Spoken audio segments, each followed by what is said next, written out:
Hello dear agriculture student, स्वागत है आप सभी का फसल डॉक्टर के यूट्यूब प्लेटफॉर्म पर। दोस्तों, मेरा नाम है अभिषेक शर्मा और जैसा कि आपने थंबनेल में देख ही लिया होगा, आज का ये सेशन हम जो है डेयरी में पढ़ने वाले हैं। और क्या पढ़ने वाले मैं आपको बताऊंगा। तो सबसे पहले हम डेयरी फार्मिंग पढ़ने वाले हैं। दोस्तों, ये वीडियो आपके लिए काफ़ी हेल्पफुल होने वाला है और इस वीडियो को शेयर करना है अपने दोस्तों के साथ। साथ में आपको चैनल को सब्सक्राइब कर लेना है अगर आप पहली बार देख रहे हैं तो, और वीडियो को लाइक ज़रूर कर लेना है दोस्तों। तो चलिए बिना किसी देरी करते हुए हम जो है सेशन को शुरू करते हैं। तो आज जो हमारा पहला टॉपिक रहने वाला है वो है हमारा डेयरी फार्मिंग। दोस्तों, आज हम जो पढ़ने वाले हैं उसमें हम सबसे पहले पढ़ेंगे डेयरी फार्मिंग। और डेयरी फार्मिंग क्या होता है दोस्तों, तो हम उसको जनरल ओवरव्यू में आपको पहले मैं बताऊंगा, देन उसके बाद हम शुरू करते हैं। तो सबसे पहले मैं यहाँ हेडिंग लिख लेता हूँ, डेयरी फार्मिंग। दोस्तों, हम यहाँ सारे नोट्स बनाएंगे और साथ में समझेंगे। तो आपको जो है एक पेन कॉपी लेकर बैठना है ताकि आपको जो भी मैं यहाँ लिखूँगा आप उसे नोट कर लेंगे। इससे क्या होगा दोस्तों कि आपको जो है फिर नोट्स बनाने की आवश्यकता नहीं पड़ेगी। और मैं आपको लिख के दे रहा हूँ कि इस क्लास से 5 से 6 क्वेश्चन आपके जो है पीएटी में आएंगे। और ये सीरीज़ रेगुलर शुरू करने वाला हूँ मैं। अभी आज फर्स्ट लेक्चर है मेरा, और इसके बाद जो है कंटिन्यू ये सीरीज शुरू हो जाएगी। तो आज जो हमारा पहला लेक्चर होने वाला है वो होने वाला है डेयरी फार्मिंग पर। क्या होती है डेयरी फार्मिंग दोस्तों? तो डेयरी फार्मिंग क्या होती है? वह स्थान जहाँ पर दूध व्यवसाय किया जाता है। और दूध व्यवसाय के लिए हम जो है पालते हैं। पशुओं में हमारे गाय, भैंस, भेड़, बकरी ये सब आती हैं। तो उस स्थान को कहते हैं डेयरी फार्मिंग। ठीक है दोस्तों, डेयरी फार्मिंग आपको समझ आ गया होगा। अब डेयरी फार्मिंग से हम इम्पोर्टेंट टर्मिनोलॉजी उठाएंगे। तो मैं जैसे लिखूंगा वैसे आपको जो है लिखना है दोस्तों।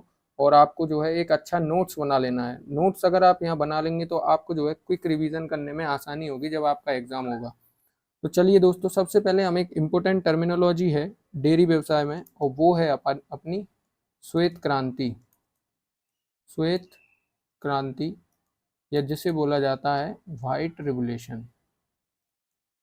व्हाइट रिवोल्यूशन,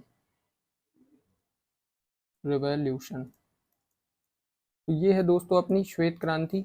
और श्वेत क्रांति किससे जुड़ी हुई है? ये दूध से जुड़ी हुई है, यानी जो हमारा मिल्क है, मिल्क से जुड़ी हुई है अपनी श्वेत क्रांति। और श्वेत क्रांति देने वाले जो हमारे वैज्ञानिक हैं उनका नाम है डॉक्टर बर्गेस कुरियन। तो डॉक्टर बर्गिस कुरियन द्वारा जो है श्वेत क्रांति दी गई थी। अब ये जो है कब शुरू की गई श्वेत क्रांति, सबसे पहले मैं आपको बताता हूँ। तो ये जो है 1970 के समय शुरू की गई थी श्वेत क्रांति। और इसको शुरू करने का मुख्य कारण ये था कि दूध का उत्पादन जो है उस समय कम था। प्रति व्यक्ति दूध का उत्पादन कम था, तो उसे बढ़ाने के लिए श्वेत क्रांति शुरू की गई थी। और श्वेत क्रांति के जनक कहा जाता है डॉक्टर बर्गिस कुरियन को। और इन्हें मिल्क मैन ऑफ इंडिया भी कहा जाता है। और इन्हें क्या कहा जाता है? मिल्क मैन ऑफ इंडिया कहा जाता है। Milk man of India. तो पिछली शायद ये 2022 का क्वेश्चन भी है, 2022 पीएटी क्वेश्चन है कि मिल्क मैन ऑफ इंडिया किसे कहा जाता है। तो ये है अपने डॉक्टर वर्गीस कुरियन को कहा जाता है। ठीक है। और एक क्वेश्चन और आया था, क्वेश्चन आया था 26 नवंबर को क्या सेलिब्रेट किया जाता है। तो 26 नवंबर को हम जो है नेशनल मिल्क डे सेलिब्रेट करते हैं। नेशनल मिल्क डे हम सेलिब्रेट करते हैं 26 नवंबर को। क्यों करते हैं दोस्तों, उसका कारण क्या है? तो जो महान वैज्ञानिक थे हमारे वर्गीस कुरियन जी, उनका बर्थ डे है ये, बर्थ डेट है ये। तो उनका जन्म जो है 26 नवंबर को हुआ था, इसलिए हम जो है मिल्क डे किस रूप में 26 नवंबर को मनाते हैं? वर्गीस कुरियन का जन्म मनाते हैं। और इनका जो है जन्म कब हुआ था? तो इनका जन्म हुआ था 26 नवंबर 1921 में इनका जन्म हुआ था दोस्तों। तो ये जो है क्या है, डेयरी जो है आपको केवल उसमें डेटा पढ़ने को बहुत ज़्यादा मिलेगा। डेयरी में सबसे ज़्यादा डेटा मिलेगा। तो आपको डेटा जो भी मैं देते जाऊंगा आप उसको नोट करते चलना, लिखते चलना। ठीक है दोस्तों। अब इसका एम क्या था श्वेत क्रांति का? तो श्वेत क्रांति के जो एम थे, यानी इसके मुख्य लक्ष्य क्या थे? तो जो दूध का उचित मूल्य, मतलब दूध जो है अधिक रेट में मिल रहा था, तो उचित मूल्य पर लाना। उचित मूल्य प्रदान कराना, जो उपभोक्ता हैं उनको दूध की उपलब्धता बढ़ाना,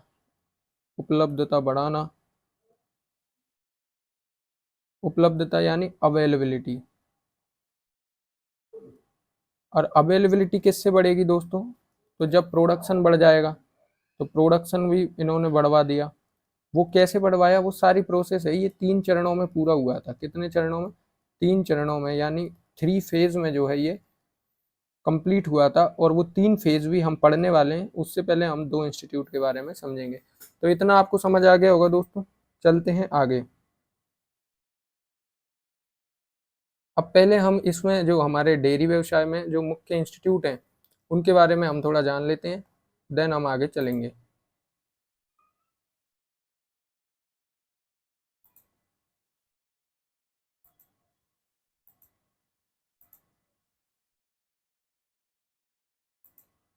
डेयरी व्यवसाय में कुछ मुख्य इंस्टीट्यूट आते हैं, उन इंस्टीट्यूट के नाम और उनके काम जरा हम समझ लेते हैं। ठीक है, तो सबसे पहला जो हमारा इंस्टीट्यूट है, जो मेन इंस्टीट्यूट है, वो है हमारा NDDV। NDDV, national dairy development board.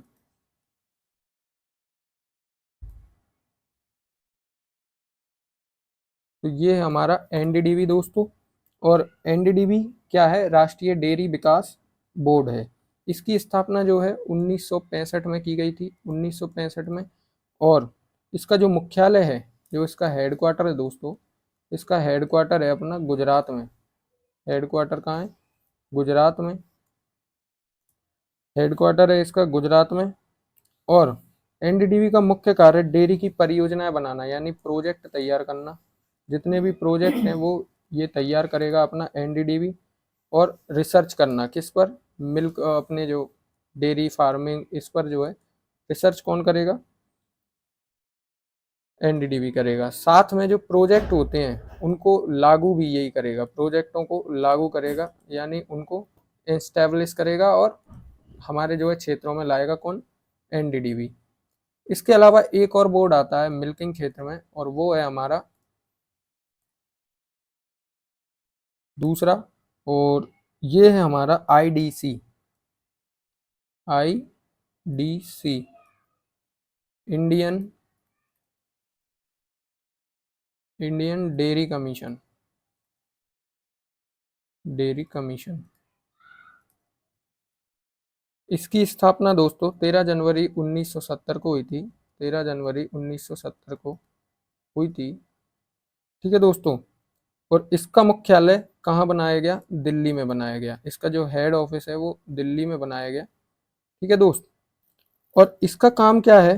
तो इसका भी काम जो है, NDDV जो काम करता है उसमें जो वस्तुओं का लेन देन है वो सब इसमें इसके अंतर्गत देखा जाता है। जैसे मान के चलिए NDDV अपना देश में काम कर रहा है, NDDV देश में कार्य कर रहा है, लेकिन IDC जो है विदेश से कोई चीज़ आ रही है, IDC में हम विदेश से कोई चीज़ आ रही है तो उसका लेन देन कौन देखेगा? विदेश से आने वाली चीज़ का लेन देन IDC देखेगा। विदेश से क्यों मैं आपको यहाँ मेंशन कर रहा हूँ? क्योंकि हमने 3 फेज में कंप्लीट किया, जिसमें हमने कुछ सामान जो है विदेशों से भी मंगवाया था। तो ये जो है आप नोट कर लें, फिर हम आगे चलते हैं दोस्तों।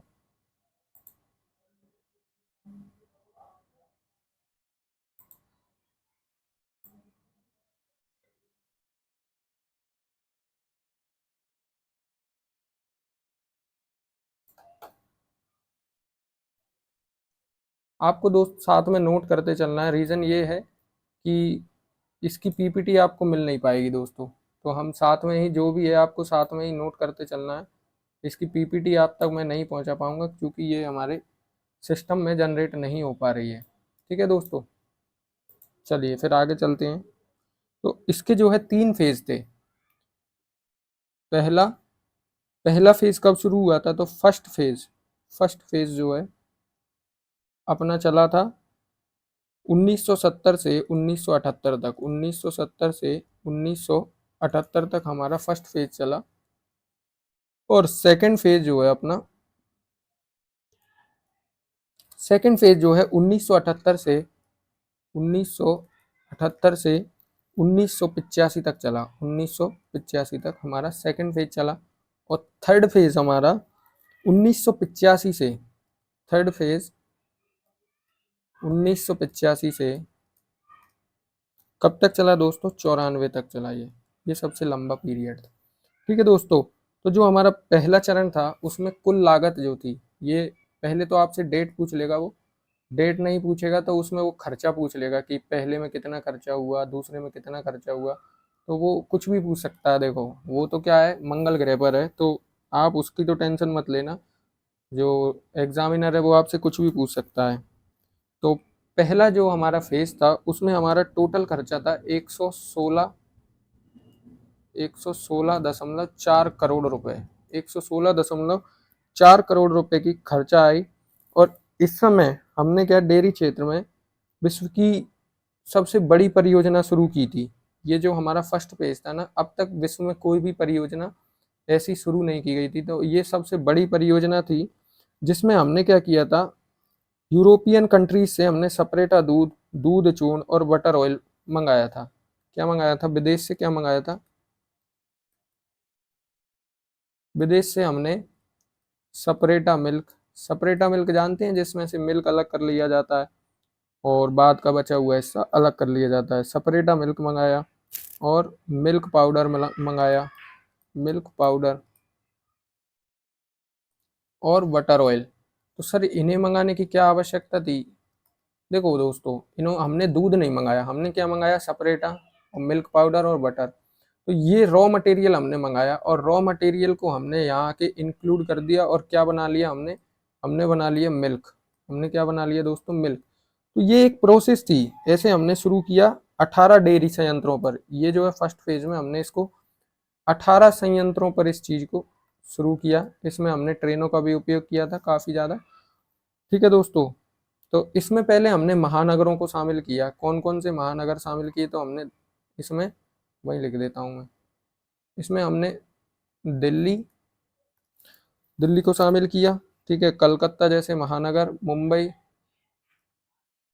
मुंबई, कलकत्ता। उस समय कलकत्ता जो है बहुत चर्चित शहर हुआ करता था, कलकत्ता। ठीक है, दूसरा जो हमारा चरण था, दूसरे चरण में हमने जो है, पहले हमने इसमें क्या किया कि जो पहला फेज था उसमें हमने प्रति व्यक्ति 105 ग्राम दूध की उपलब्धता करवा दी थी। मतलब आप ये सोचिए कि उस समय 105 ग्राम दूध भी एक व्यक्ति के लिए उपलब्ध नहीं था, तो हमने ये 105 ग्राम फर्स्ट फेज में कंप्लीट कर लिया। देन जो सेकंड फेज था उसमें कितना खर्चा हुआ अपना? तो सेकंड फेज में आपका 485.5 करोड़ रुपए खर्च हुआ उस समय पर। ठीक है दोस्तों, और इसमें हमने जो है 148 बड़े शहर शामिल किए। पहले में तो हमने 4 ही लिए और फिर इसमें 148 सिटीज शामिल की। ठीक है, और इसमें जो है हमने 244 डेयरी संयंत्र पर काम किया, 244 संयंत्रों पर काम किया। संयंत्र क्या होते हैं दोस्तों? मैं आपको बता रहा हूँ कि हमने मंगाया क्या था, सपरेटा, मिल्क पाउडर और बटर। तो इनको जो है कहीं तो संगनित करना पड़ेगा ना, तो हमने वो 244 संयंत्र तैयार कर लिए। तो वहाँ जो है हम इनको कंडेंस करके बाद में मिल्क बनाकर देश में ला रहे थे। ठीक है दोस्तों, तो इस फेज में हमने जो है प्रति व्यक्ति दूध की उपलब्धता 149 ग्राम, 149 ग्राम प्रति व्यक्ति दूध की उपलब्धता हो गई थी दोस्तों। फिर आता है अपना थर्ड फेज, और थर्ड फेज में क्या होता है दोस्तों? तो जो अपना थर्ड फेज है वो फेज अपना चला 1985 से 1994 तक, और इसमें जो है कुल खर्चा आया, कुल खर्चा आया इसमें 915 करोड़। तो ये अमाउंट बहुत ज़्यादा है दोस्तों, लेकिन ठीक है, उस समय हमें इस चीज़ की आवश्यकता थी और ये 915 करोड़ रुपए इस चरण में खर्च हुए। और इसमें क्या किया हमने, पहले व द्वितीय चरण के लाभ को स्थिर बनाए रखा। मतलब जो पहला चरण में 105 ग्राम हुआ, इसमें 149, इसके लाभ को हमने स्थिर बनाया। और दोनों चरणों में जो अधूरी परियोजना थी, इन जो चरणों में कुछ अधूरे काम रह गए थे, उनको हमने थर्ड फेज में कंप्लीट किया। साथ ही इसके अंत तक हमने जो दूध की उपलब्धता 180 ग्राम, 180 ग्राम, 180 ग्राम बहुत हो गई, ये जो है काफ़ी हो गई। तो 180 ग्राम दूध की उपलब्धता हमने अंत में आज जो है उसके लिए कब तक कर ली थी? 1994 तक। फिर जो है ये जो फेज कंप्लीट हुआ उसके बाद जो है मिल्क की रेवोल्यूशन हमारे इंडिया में आ गया। तो ये जो था ये रेवोल्यूशन था, इसमें इतना खर्चा आया तब जाके ये रेवोल्यूशन हमारे देश में आया। अब विश्व के दूध का लगभग 20% उत्पादन भारत में हो रहा है। कितना? विश्व के टोटल मिल्क का, विश्व के टोटल मिल्क का कितना? 20% इंडिया में उत्पादन हो रहा है। 20% प्रोड्यूस इन इंडिया। भारत में कितना? 20% पूरे विश्व का, वर्ल्ड का है दोस्तों ये। पूरे वर्ल्ड का 20% मिल्क हमारे भारत में उत्पादित किया जा रहा है। अब इसके साथ ही कुछ डेटा था, श्वेत क्रांति के परिणाम स्वरूप भारत में जो है उस समय 165.5 मिलियन टन, 165.5 मिलियन टन जो है दूध की उपलब्धता हो गई थी। इतना उत्पादन हम जो है कर रहे थे उस समय, प्रोडक्शन था ये हमारा उस समय। ठीक है दोस्तों, इसी के साथ जो है हम फर्स्ट नंबर पर आ गए। किसमें? मिल्क उत्पादन में फर्स्ट रैंक हमारी जो है आ गई। तो अब आपसे कभी कोई क्वेश्चन पूछे कि भारत जो है दूध के उत्पादन में कौन से स्थान पर आता है, तो वो है फर्स्ट स्थान पर आता है। फर्स्ट रैंक हमको इसमें प्राप्त हुई। 1970 में हमारे पास केवल 21.8 मिलियन टन था दूध, जो श्वेत क्रांति से बढ़कर कितना हो गया?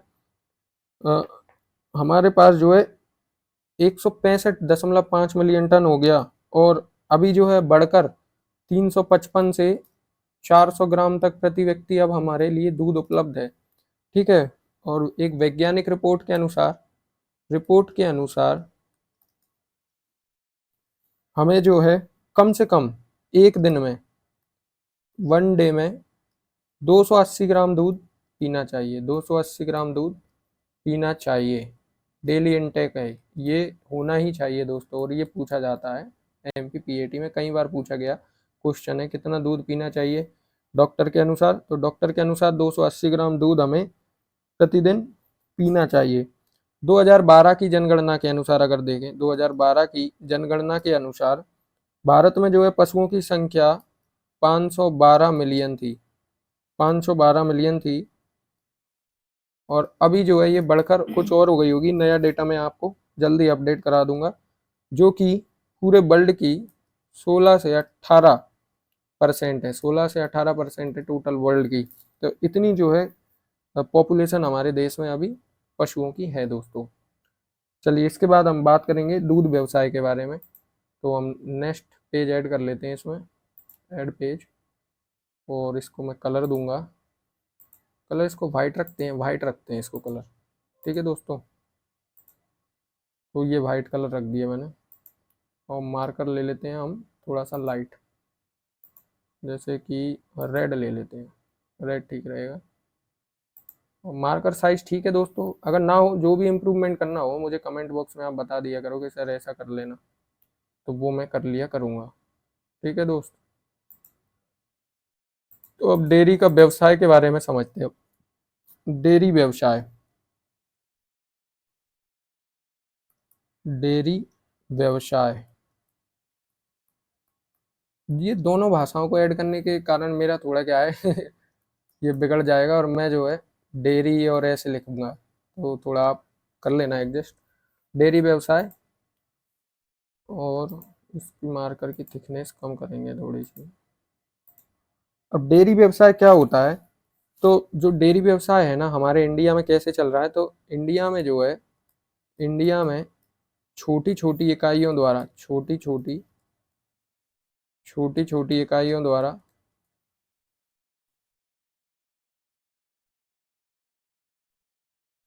दूध उत्पादन का काम गांवों में चल रहा है। कहाँ चल रहा है? गांवों में। स्मॉल यूनिट द्वारा। कहाँ से चल रहा है? स्मॉल यूनिट्स इन विलेज से चल रहा है। तो ये इंपॉर्टेंट पॉइंट है और ये कई बार पूछा भी गया है। तो गांव में छोटी छोटी यूनिट्स के द्वारा हमारा जो है दूध उत्पादन का कार्य चल रहा है। इसमें क्या होता है गांव में हमारे, तो वो चल कैसे रहा है उसका थोड़ा सा हम समझते हैं। उसमें क्या करते हैं, पहले वो कलेक्शन कर लेते हैं, कलेक्शन कर लेते हैं। कलेक्शन के बाद जो है प्रोसेसिंग कर लेते हैं, प्रोसेसिंग। प्रोसेसिंग के बाद जो है वो डिस्ट्रीब्यूट कर देते हैं। तो इन 3 पहलुओं में जो है हमारा पूरा मिल्क प्रोडक्शन चल रहा है, डिस्ट्रीब्यूशन कर देते हैं।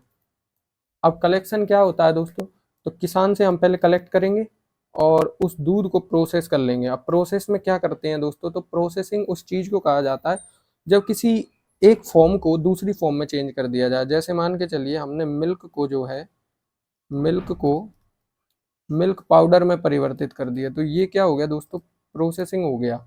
और पाउडर को जब हमने आप लोगों के घरों तक पहुंचा दिया, तो ये आपका डिस्ट्रीब्यूशन हो जाएगा। तो इस प्रकार क्या किया हमने, कलेक्शन किया, प्रोसेस किया और डिस्ट्रीब्यूट कर दिया। तो ये हो गया आपका डिस्ट्रीब्यूशन। ऐसे जो है डेयरी व्यवसाय भारत में चल रहा है। ठीक है दोस्तों, इसकी कुछ फंडामेंटल यूनिट्स हैं, कुछ नेसेसिटी हैं, तो उनके बिना दूध उत्पादन नहीं हो सकता। तो वो क्या है, जरा उनको जान लेते हैं। तो अगली हेडिंग है हमारी, देखो जैसे मैं लिखते चल रहा हूँ ना, वैसे वैसे आपको नोट्स भी बनाना है। कुछ मेरी बातें जो मैं बोल रहा हूँ वो आपको इम्पोर्टेंट लगे, वो आप नोट्स में लिख लें। ठीक है दोस्तों, और दूसरी बात, आपको कोई भी चीज़ में डाउट लगे तो वो मुझे कमेंट बॉक्स में बता दें कि सर ये मुझे डाउट लग रहा है, और मुझे बताएं कि कैसे मैं इस चीज़ को और इम्प्रूव करूं, कैसे मैं आपको और समझा पाऊँ। वो भी मुझे कमेंट बॉक्स में बिल्कुल आप बेझिझक बता सकते हैं कि सर ये ऐड कर दिया करो, तो मैं वो भी ऐड कर दिया करूँगा। ठीक है दोस्तों, तो फंडामेंटल यूनिट्स जिनके बिना दूध व्यवसाय जो चल रहा है वो संभव नहीं है, तो वो क्या चीज़ें हैं, तो पहले लिखता हूँ मैं, फंडामेंटल नेसेसिटीज।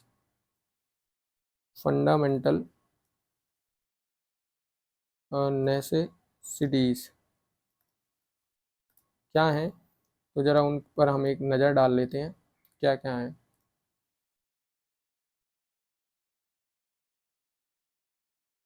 ठीक है, तो सबसे पहली है हमारा लैंड। सबसे पहली यूनिट है हमारी लैंड। दूसरा है हमारा लेबर। तीसरा है हमारा कैपिटल। चौथा है हमारा ऑर्गेनाइजेशन।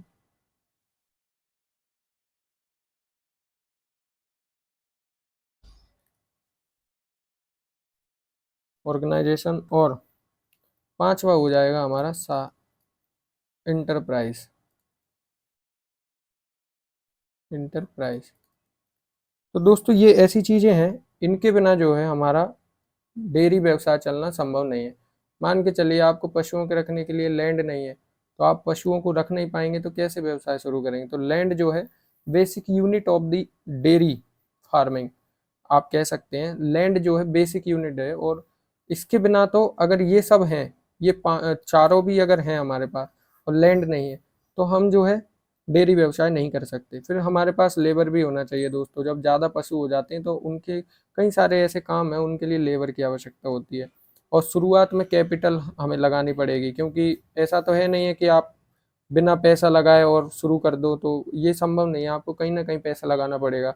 और सबसे ज़्यादा खर्चा जो है, सबसे ज़्यादा खर्चा डेयरी व्यवसाय में भोजन पर आता है। किस पर आता है, फूड पर आता है, क्योंकि फूड का ही खर्चा है, बाकी सारा खर्चा तो नॉर्मल है।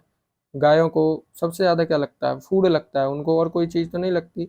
हाँ वो चीज़ अलग है, इलेक्ट्रिसिटी, ये सब नॉर्मल है, लेकिन फूड जो है सबसे ज़्यादा। और ये पूछा गया टर्म है, सबसे ज़्यादा किस चीज़ पर खर्चा होता है, तो फूड पर होता है। ये ना केवल डेयरी में बल्कि पोल्ट्री में भी आपसे जब ये क्वेश्चन पूछा जाए, पोल्ट्री में भी आपसे जब क्वेश्चन पूछा जाए तब भी आपको यही बताना है। पोल्ट्री में, इवन कई सारी जगह पर फूड ही मेन ऑब्जेक्टिव होता है। ऑर्गेनाइजेशन। ऑर्गेनाइजेशन क्या है दोस्तों, एक संगठन, एक व्यवस्था आपकी होगी, तब आप इस चीज़ को कर पाएंगे। एक व्यवस्था भी आपको बनानी पड़ेगी। इंटरप्राइज मतलब होता है साहस। साहस यानी जब कोई विपदा आन आन पड़ती है, तो उस समय क्विक निर्णय लेने वाला एक व्यक्ति होना चाहिए जो इंटरप्राइज कर सके हर एक चीज़ को। साहस हो उसमें, उसके अंदर क्षमता हो लॉस झेलने की। तो ऐसा एक व्यक्ति जो है ज़रूरी होती है डेयरी में। ठीक है दोस्तों, चलिए नेक्स्ट आगे बढ़ते हैं। भूमि की आवश्यकता क्यों होती है हमें, भूमि डेयरी व्यवसाय की प्रथम आवश्यकता है। भूमि का क्षेत्रफल डेयरी फार्म पर रखे जाने वाले पशुओं की संख्या पर निर्भर करता है। सामान्यतः एक पशु को 1 एकड़ भूमि की आवश्यकता होती है। अब इसमें 1 एकड़ क्यों लिखा हुआ है दोस्तों, उसका मैं कारण बताऊंगा। एक पशु को 1 एकड़ क्यों लगा, एक पशु को 1 एकड़।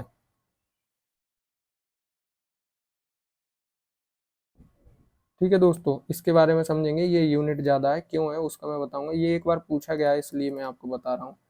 तो डेयरी फार्म पर जब 100 पशु हों तो भूमि की आवश्यकता कैसे होगी वो मैं ज़रा आपको बताता हूँ, ठीक है। अगर हमारे पास मान के चलिए एक डेयरी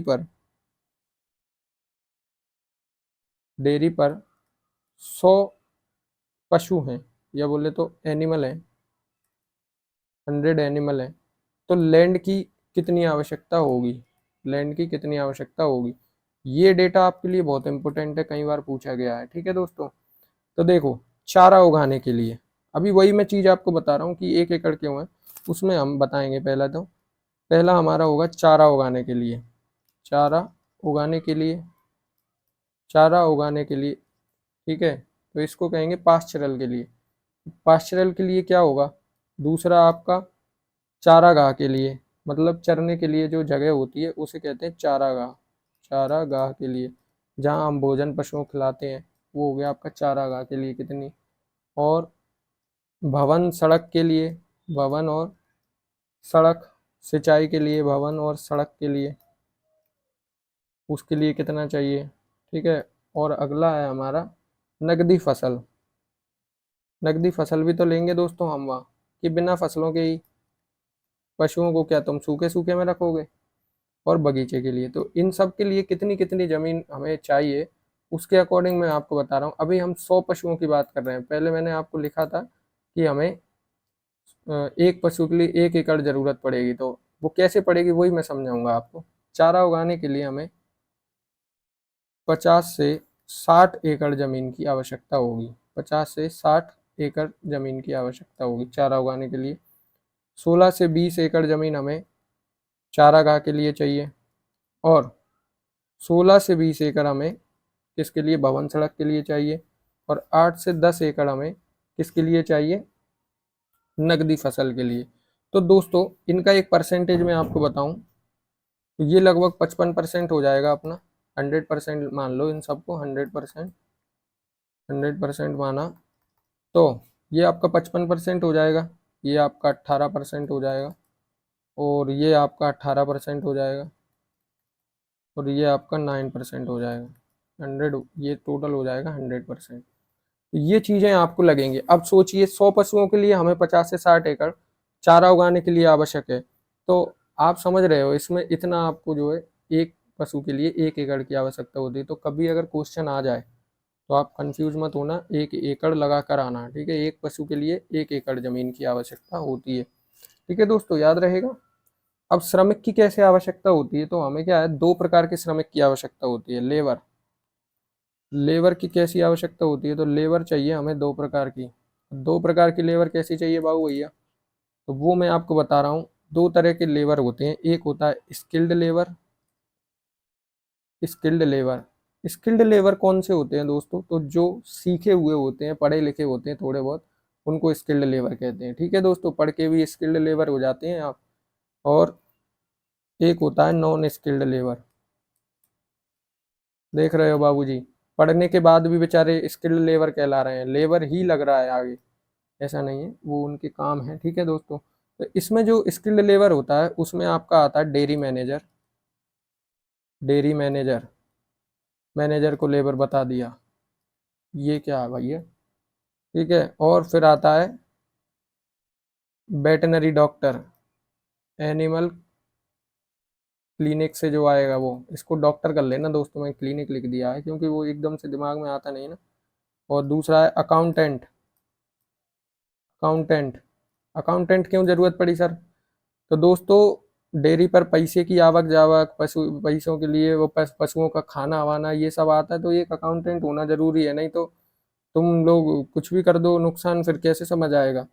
और एक होता है मैकेनिक, मैकेनिक क्यों दोस्तों, तो मैकेनिक इसलिए क्योंकि कई सारे यंत्र होते हैं, पंखा हो गया, दूध धोने वाली मशीन हो गई, इन सब के लिए हमको जो है आवश्यकता होती है एक मैकेनिक की। और एक चाहिए दोस्तों हमें ड्राइवर, और ड्राइवर क्यों चाहिए, और ड्राइवर चाहिए मिल्क को एक जगह से दूसरी जगह, तो ये स्किल्ड है दोस्तों, स्किल्ड लेबर है। अब बात करते हैं नॉन स्किल्ड लेबर की। नॉन स्किल्ड लेबर कौन कौन सा हमारा, नॉन स्किल्ड लेबर में आते हैं अपने ग्वाला हो गया, ग्वाला हो गया, ग्वाला हो गया दोस्तों, ग्वाला जो दूध तो होता है, और सफाई कर्मचारी हो जाएगा।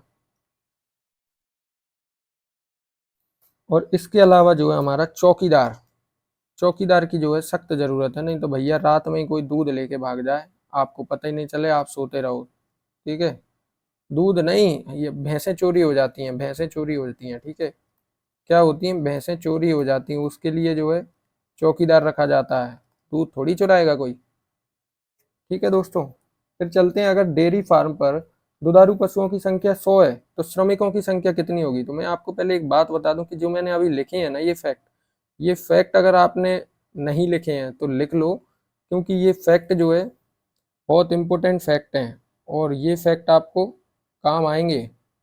फिर बाद में मत कहना सर अब हमने लिखे नहीं है, क्या करें। तो अभी अभी टाइम है, अभी लिख लो बेटा। चलें फिर आगे, आगे चलते हैं। थोड़ा सा मैं इसमें देख रहा हूँ क्या क्या हो सकता है, क्योंकि ये मेरे लिए थोड़ा सा नया है दोस्तों, और मैं ट्राई कर रहा हूँ कि मैं अपना बेस्ट दूँ आप लोगों के लिए। तो वही बस उसी प्लानिंग में चल रहा है सारा काम। अब चलते हैं नेक्स्ट। नेक्स्ट में अगर बात करें कि अभी इसके मार्कर की लेंथ छोटी हो गई है, इतनी तो ज़्यादा हो जाएगी, ये भी ज़्यादा हो जाएगी, ये ठीक है। यदि पशुओं की संख्या 100 है, क्या ये मार्कर वास्तव में ही छोटा हो गया है क्या। पशुओं की संख्या 100 है, अगर पशुओं की संख्या 100 है तो श्रमिकों की संख्या कितनी हो जाएगी, श्रमिक कितने लगेंगे हमें। अगर पशुओं की संख्या 100 है तो कितने श्रमिकों की आवश्यकता हमें पड़ेगी। मुझे पेज चेंज कर लेने दो दोस्तों, चाहे बिना उसके काम होगा नहीं, मैं दूसरा पेज ले लेता हूँ। वो मैंने ज़्यादा हल्का कर दिया था उसको, अब जो है नॉर्मल चलेगा ये। तो ये जो है बहुत इंपॉर्टेंट चीज़ मैं आपको बताने जा रहा हूँ, आप इसको नोट ज़रूर कर लेना ध्यान से। नोट तो क्या, आप एक नोट्स बनाते ही चलो, वो आपके लिए ज़रूरी भी है। ठीक है, अगर डेयरी फार्म पर 100 पशु हैं, 100 पशु हैं, तो हमें कितने श्रमिक चाहिए, श्रमिक कितने चाहिए। तो मैं टेबल ही यहीं बना रहा हूँ, टेबल जैसा ही फॉर्म में बनाऊंगा, आप जो है नोट कर लेना उसको। तो देखो श्रमिक कैसे होंगे, तो उसमें हमारा एक तो डॉक्टर हो जाएगा, ये स्किल्ड हो जाएंगे, डॉक्टर हो जाएगा, मैनेजर हो जाएगा, पहले मैं लिख देता हूँ कौन कौन से लगेंगे। मैनेजर हो जाएगा, और स्टोरमैन हो जाएगा, स्टोरमैन हो जाएगा, और अपना अकाउंटेंट मान लो, अकाउंटेंट, चौकीदार, चौकीदार इंग्लिश में ऐसे लिखते हैं चौकीदार। और एक स्पेशल चाहिए भैया, एक स्पेशल व्यक्ति चाहिए अपन किसके लिए, सांड के लिए। जो सांड देवता हैं, सांड के लिए हमें स्पेशल कर्मचारी रखने पड़ते हैं, और वो क्यों रखने पड़ेंगे, मैं पूरा डेयरी फार्म पढ़ाने वाला हूँ ना आपको, तो सांड पे ही है सारा डेयरी फार्म हो, तो उस पर मैं आपको कई बार समझाऊंगा। सांड के लिए हम जो है स्पेशल रखेंगे, और सफाई कर्मचारी रखेंगे, कितने होंगे वो मैं आपको बता रहा हूँ। सफाई कर्मचारी, और हम रखेंगे ग्वाले। ठीक है दोस्तों, तो डॉक्टर एक ही रखा जाएगा, उसका कारण मैं आपको बता रहा हूँ। एक डॉक्टर क्यों, डॉक्टर 4-5 क्यों नहीं रख रहे सर, 100 एनिमल हैं, एक डॉक्टर काम हो जाएगा भाई, डॉक्टर का खर्चा नहीं देख रहा तो कितना हो जाएगा हैं। उसी प्रकार मैनेजर हम 2 रख लेंगे 100 पशुओं पर, स्टोरमैन भी हम 2 रख लेंगे, ठीक है, अकाउंटेंट भी हम 2 रख लेंगे, चौकीदार भी हम 2 रखेंगे, एक दिन में एक रात में काम कर लेगा। और सांडों के लिए हमको 2 रखना, और ये मोस्ट मोस्ट इम्पोर्टेंट है दोस्तों, ये जो है आपको बहुत बहुत ज़्यादा इम्पोर्टेंट फैक्ट है। इसको तो आप जो है अपनी दीवार पे लिख लें एक पेज में, ये पूछ ही लेता है वो सांडों के लिए। और ग्वाले, ग्वाले भी आपको रखना है, कितने रखना है वो मैं बता रहा हूँ। सफाई कर्मचारी 5 से 6 रखना है आपको, कितने सफाई कर्मचारी रखना है, 5 से 6 सफाई कर्मचारी आपको रखना है। 8 से 10 आपको ग्वाले रखना है, क्योंकि 100 गाय होंगी तो एक ग्वाला कम से कम जो है 10 गाय, 10 गाय पर एक ग्वाला रखेंगे हम, तो 8 से 10 ग्वाले रखेंगे। और ये भी पूछा गया है कि 10 गाय पर कितने ग्वाले की आवश्यकता होगी, तो एक ग्वाले की आवश्यकता होगी। ठीक है, तो ये टेबल आपके लिए बहुत बहुत इम्पोर्टेंट है। इसको जो है आप अच्छे से बना लें दोस्तों। मैंने तो ऐसे ही बना दिए।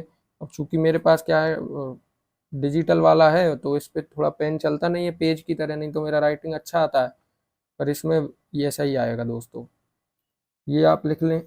इसमें एक चीज़ और लिख लें, जो ग्वाला होता है वो एक ग्वाला एक ग्वाला 10 से 12 पशुओं की देखभाल करता है। एक ग्वाला 10 से 12 पशुओं की देखभाल कर सकता है।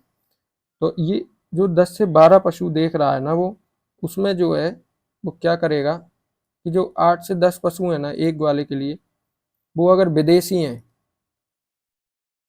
8 से 10 पशु अगर विदेशी हैं या हाइब्रिड हैं,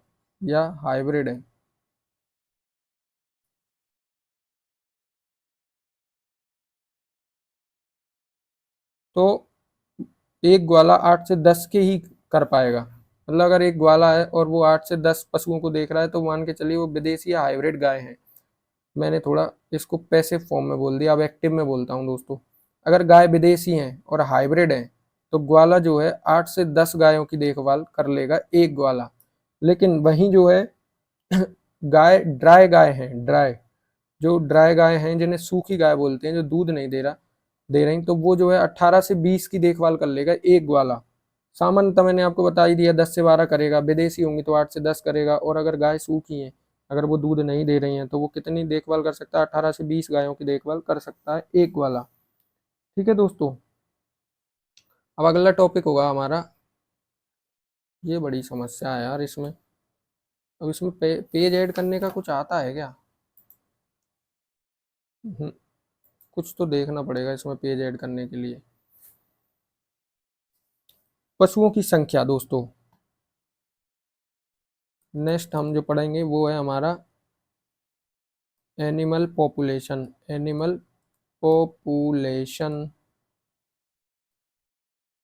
ठीक है दोस्तों, एनिमल पॉपुलेशन क्या है वो आपको बता रहा हूँ। तो जो हमारे डेयरी फार्म है, डेयरी फार्म पर हमें कितने पशु रखने चाहिए, उसको कहा जाता है एनिमल पॉपुलेशन। ठीक है, तो कम से कम जो है दुधारू पशुओं की संख्या डेयरी फार्म पर जो है, मिल्च एनिमल मिल्च एनिमल कितने होने चाहिए?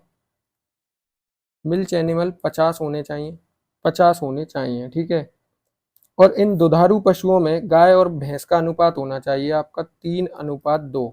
किनका? गाय और भैंस का। गाय और भैंस का अनुपात क्या होना चाहिए? 3:2। और ये 3:2 में कैसे बटेंगे? तो देखो दोस्तों, 30 आपकी गाय हो जाएंगी और 20 आपकी भैंस हो जाएंगी। सर भैंस इतनी कम क्यों?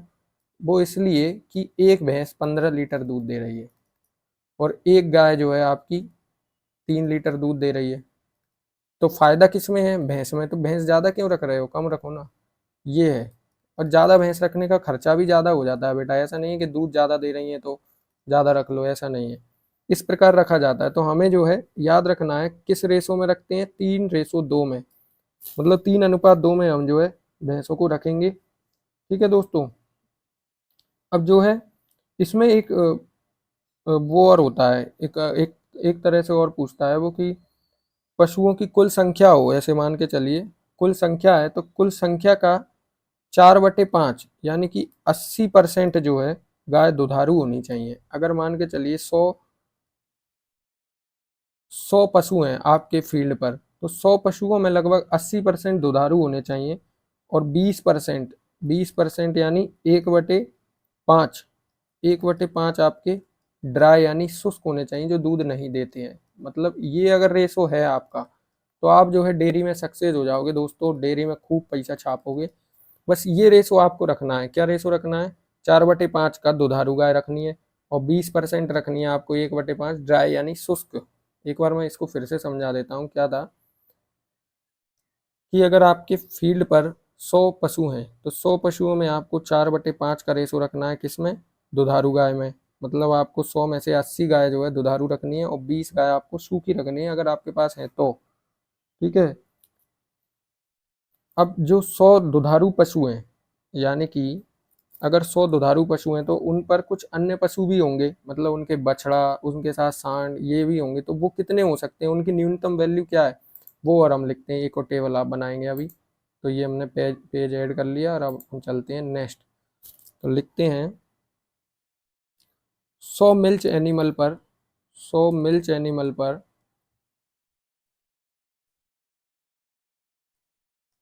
अदर एनिमल, अदर एनिमल कौन कौन से होंगे वो मैं आपको लिखूंगा अभी और फिर बताऊंगा उनकी संख्या क्या होगी। ठीक है। तो 1 वर्ष से कम आयु के बछड़े कितने होंगे, 1 वर्ष से कम आयु के बछड़े, ठीक है, पहला। दूसरा है 1 से 2 वर्ष की, 1 से 2 वर्ष तक के बछड़े, 1 से 2 वर्ष तक के बछड़े कितने होंगे। यही तो है दोस्तों ये आकलन, ये इसी को कहते हैं डेयरी फार्मिंग। और ये डेटा जो है डेटा पे ही डिपेंड है पूरा, आपको डेटा बहुत याद करना पड़ेगा। ठीक है। 2 से 3 वर्ष तक के बछड़ों की संख्या कितनी होगी, ये देखिए दोस्तों, अभी मैं आपको बताऊंगा। प्रजनन के लिए सांड, तो जो सांड होंगे प्रजनन के लिए उनकी संख्या क्या होगी, बैलों की संख्या क्या होगी, वो मैं आपको बताता हूँ दोस्तों।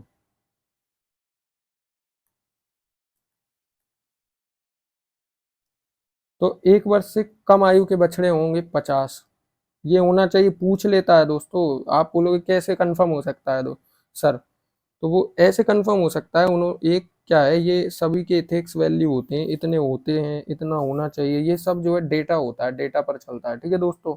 1 से 2 वर्ष के बीच वाले पशुओं की संख्या 20 होनी चाहिए, 2 से 3 वर्ष वाले बछड़ों की संख्या 20 होनी चाहिए, सांड की संख्या 2 होनी चाहिए, ये हमने पहले भी पढ़ लिया। और बैलों की संख्या 14 से 16 होनी चाहिए। 14 से 16 मतलब 7 से 8 जोड़ी बैल, ये जोड़ी में नहीं बताया मैंने। ठीक है। अगर वो सिंगल पूछेगा तो 14 से 16 और जोड़ी में पूछेगा तो 7 से 8 बैल होने चाहिए। ठीक है। और इसके अलावा कुछ इंपॉर्टेंट फैक्ट्स और कर लेते हैं, उसके बाद हम इस क्लास को एंड करेंगे। देख लेते हैं कितना मिनट हो गया है इस क्लास को, क्या ज़्यादा लंबा भी नहीं होना चाहिए, नहीं तो बोर हो जाओगे आप। और दोस्तों मैं आपको एक चीज़ और बताऊँ, आप इस क्लास को जो है 1.5x की स्पीड में देखना। हो सकता है मैं स्लो बोल रहा हूँ, हो सकता है किसी के लिए मैं फास्ट बोल रहा हूँ, तो अगर आपको लगे कि सर स्लो बोल रहे हैं तो 1.5x की स्पीड में देखना, ज़्यादा अच्छा होगा, ज़्यादा जल्दी हो जाएगा। ठीक है दोस्तों। तो डेयरी व्यवसाय में सर्वाधिक खर्च पशुओं को दिए जाने वाले आहार पे होता है, मैंने आपको पहले ही बता दिया।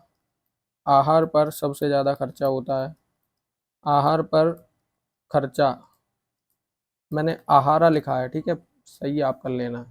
आहार पर खर्चा सबसे ज़्यादा डेयरी व्यवसाय में। ठीक है दोस्त। और कुल डेयरी का, कुल डेयरी खर्च का जो है 60 से 70% खर्च होता है किस पर, आहार पर हो जाता है। इसके बाद श्रमिक पर होता है 10 से 15% खर्चा जो है। फिर श्रमिक भी तो हमने देखे सबसे ज़्यादा श्रमिक होते हैं, 10 से 15% जो है खर्चा हो जाता है श्रमिक पर, श्रमिकों पर। ठीक है। और इसको जो है अगर वो पूछे आपसे कि श्रमिकों पर कितना खर्चा होता है, तो आपने 10 से 15% पढ़ा है, तो आपको एग्जैक्ट वैल्यू लगाना हो तो इसके लिए सबसे सही रहेगा 15%।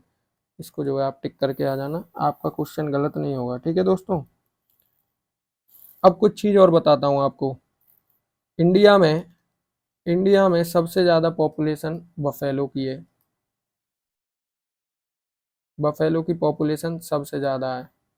और वर्ल्ड में जो है, वर्ल्ड में सबसे ज़्यादा पॉपुलेशन काऊ की है।